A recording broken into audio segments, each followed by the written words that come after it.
আসসালামু আলাইকুম রহমতুল্লাহ। প্রিয় দর্শক, আশা করি আপনারা সকলেই অনেক বেশি ভালো আছেন এবং সুস্থ আছেন। আজকে আলোচনা করব সূরা আল কাউসারের ফজিলত ও বৈশিষ্ট্য।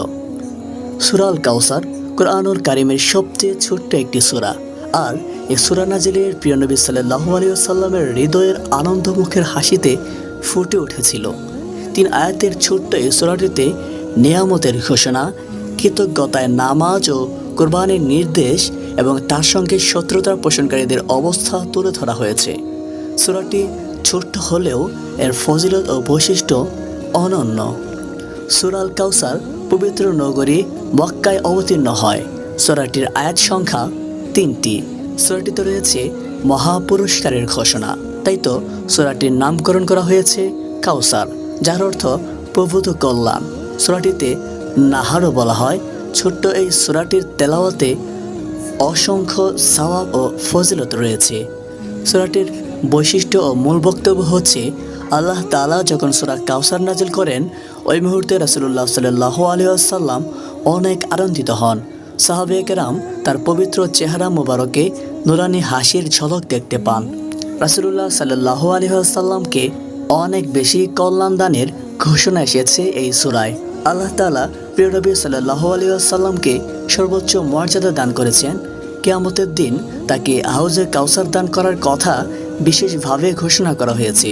এই হাউজে কাউসারের পানীয় হবে দুধের চেয়ে সাদা এবং মধুর চেয়ে অধিকতর মিষ্ট। একবার যে হাউজে কাউসারের পানীয় পান করবে, সে আর কখনোই তৃষ্ণার্ত হবে না। আল্লাহর কৃতজ্ঞতা প্রকাশে প্রিয় নবীর প্রতি নামাজ আদায় করার এবং কুরবানি করার নির্দেশ এসেছে এই সূরায়।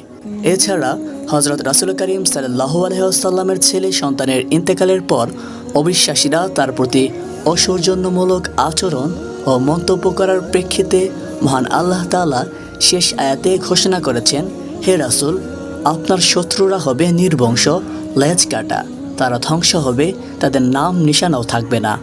আর যদি সূরা কাউসারের শানে নজুলের কথা বলতে হয়, তাহলে হযরত আনাস রাদিয়াল্লাহু তাআলা আনহু বর্ণনা করেন, রাসূলুল্লাহ সাল্লাল্লাহু আলাইহি ওয়াসাল্লাম আমাদের মাঝে বসা ছিলেন।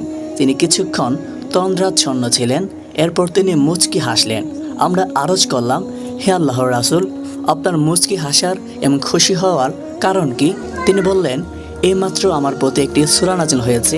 তারপর তিনি বিসমিল্লাহ পড়ে সূরাটি তেলাওয়াত করলেন।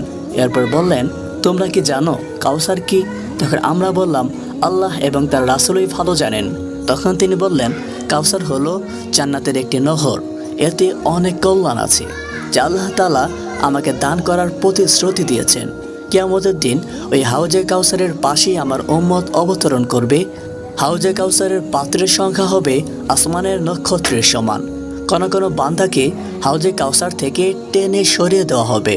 তখন আমি আরজ করব, হে পরওয়ারদিগার, এই ব্যক্তি আমার উম্মত। তখন আল্লাহ তাআলার পক্ষ থেকে হুকুম হবে, হে রাসূল, আপনি অবগত নন যে আপনার পরে এ ব্যক্তি দিনে কি কি নতুন বিষয় বেদাত বের করেছে। হযরত ইবনে আব্বাস রাদিয়াল্লাহু তাআলা আনহু বলেন, কাউসার সেই অজস্র কল্যাণ যে আল্লাহ তাআলা রাসূলুল্লাহ সাল্লাল্লাহু আলাইহি ওয়াসাল্লামকে দান করেছেন।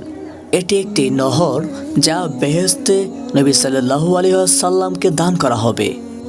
সূরা আল কাউসার তেলাওয়াতের অন্যতম একটি ফজিলত হচ্ছে, এটি তেলাওয়াত করলে শত্রুর অনিষ্টতা থেকে মহান আল্লাহ তাআলা মানুষকে রক্ষা করবেন। নামাজের সঙ্গে পড়ার লক্ষ্যেও ছোট্ট এই সূরা শিখে নেওয়া অনেক সহজ।